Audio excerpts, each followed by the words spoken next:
বিসমিল্লাহির রহমানির রহিম। আসসালামু আলাইকুম। সুপ্রিয় দর্শক, কেমন আছেন সবাই? আলহামদুলিল্লাহ, আপনাদের দোয়ায় আমি ভালো আছি। আজ নিয়েছি এখানে 4 কেজি গরু মাংস রান্না করার জন্য।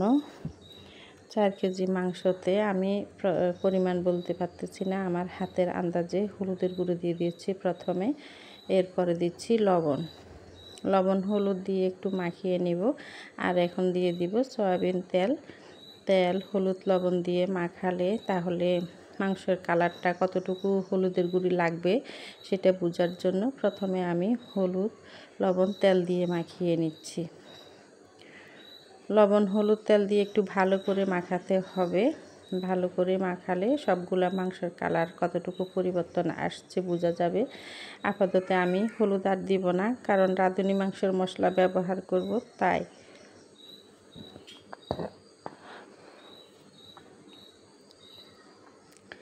এখন দিয়ে দিচ্ছি পেঁয়াজ বাটা দিচ্ছি। এখানে প্রায় আমার মেজারমেন্ট কাপের 1 কাপ হবে, চামচটা এত বড়, এই চামচের 2 চামচ পেঁয়াজ বাটা দিয়েছি। আদা বাটা দিয়েছি 1 চামচ, রসুন বাটা দিয়েছি 1 চামচ থেকে একটু কম। আর এখন দিয়ে দিচ্ছি জিরার গুঁড়াগুলো শুধুই জিরার গুঁড়া, এখানে ধনিয়া মিক্স নেই। দিয়ে এখন দিয়ে দিচ্ছি রাঁধুনি মাংসের মশলার প্যাকেট আছে, সেই মশলা থেকে প্রায় 4 ভাগের 1 ভাগ পরিমাণ মশলা দিয়েছি।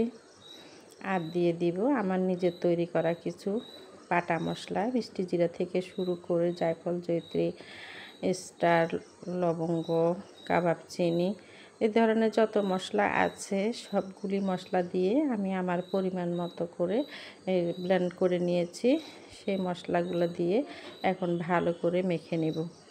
আসলে আমি স্ট্যান্ডে রাখতে পারিনি মোবাইলটা, এক হাতে মোবাইল অন্য হাতে মাখাচ্ছি, তাই একটু মোবাইল নড়াচড়া করতেছে, অসুবিধা দেখা যাচ্ছে। মাখিয়ে আমি আধা ঘন্টা রেস্টে রেখে দিয়েছিলাম। এর মধ্যে এখন দিয়েছি চুলায় বসিয়ে, গরম হয়ে উঠছে, একটু নেড়ে দিব তাড়াতাড়ি সবগুলি মাংস গরম হয়ে যাওয়ার জন্য। উপর থেকে নিচের দিকে উঠিয়ে মাংসগুলো নেড়ে আর একটু ঢেকে দিব। সুন্দর গ্রান বের হচ্ছে। এখন প্রথমে আমি মরিচের গুঁড়া দিইনি, রাঁধুনি মাংসের মশলা ব্যবহার করার কারণে মাংসটা যখন পুরোপুরি ফুটিয়ে উঠছে তখন আমি দিয়ে দিচ্ছি 2 টেবিল চামচ পরিমাণ মরিচের গুঁড়াগুলো দিয়ে ভালো করে আরেকটু নেড়ে মিশিয়ে দিব মাংসের সাথে। দেখেন কালারটার সাথে সাথে কতটা পরিবর্তন হয়ে আসছে। রাঁধুনি মাংসের মশলাতে অনেক ঝাল থাকে, তাই আমি প্রথমে দিইনি, তাছাড়া কিছু কাঁচামরিচও ব্যবহার হবে, সেজন্য প্রথমে দিই নাই। এভাবে ঢেকে রেখে দিব। আরও প্রায় আধা ঘন্টার পরে আমি এসেছি। গরু মাংস সিদ্ধ হতে অনেক সময় নেয়। দেখেন পানি একেবারে মশলা থেকে বের হয়ে পানি টেনে আসছে মোটামুটি। এখন দিয়ে দিচ্ছি আমি টমেটোর পিউরিগুলো প্রথমে দিইনি। আর এখন দিচ্ছি টক দই আমি দুধের সাথে সিরকা দিয়ে তৈরি করে নিয়েছি। এগুলা দিয়ে এখন দিয়ে দিচ্ছি কয়েকটা কাঁচামরিচ।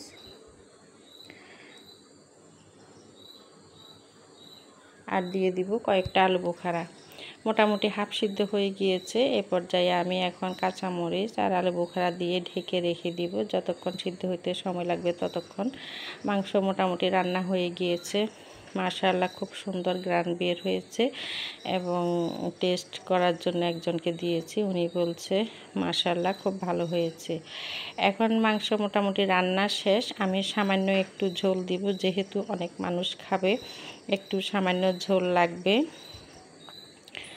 আর দিয়ে দিব কিছু পেঁয়াজ বেরেস্তা এবং কিশমিশ একসাথে করে আমি একটা মশলা তৈরি করেছিলাম।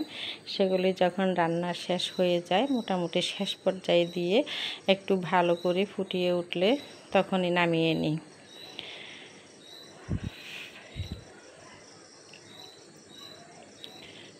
দেখেন এখন দিয়ে দিচ্ছি পেঁয়াজ আর কিশমিশ বেরেস্তা করে ব্লেন্ড করে রেখেছিলাম সেই মশলাগুলা। এই মশলাগুলা শেষ পর্যায়ে দেওয়ার জন্য এতটা সুন্দর হয়ে যায় গ্রানটা। আর আমি কিছু নামানোর সময় একটু ঘি দিয়ে দিব। আজ আমি ব্যবহার করেছি আড়ং ঘি, প্রাণ ঘি, এগুলো মোটামুটি একটু ভালো সেন্ট হয়, সেজন্য ব্যবহার করেছি আড়ং ঘি। গরু মাংস রান্না হয়ে গিয়েছে, নামিয়ে নিব। যেহেতু অনেক মানুষের খাবার, এখানে আমি বেড়ে পরিবেশন করিনি। ভিডিওটি সম্পূর্ণ দেখার জন্য ধন্যবাদ। ভিডিওটি ভালো লাগলে লাইক, কমেন্ট, শেয়ার করবেন, চ্যানেলটি সাবস্ক্রাইব করবেন, আর পাশে থাকা বেল আইকনটি প্রেস করবেন। আসসালামু আলাইকুম, আল্লাহ হাফেজ, ধন্যবাদ সবাইকে।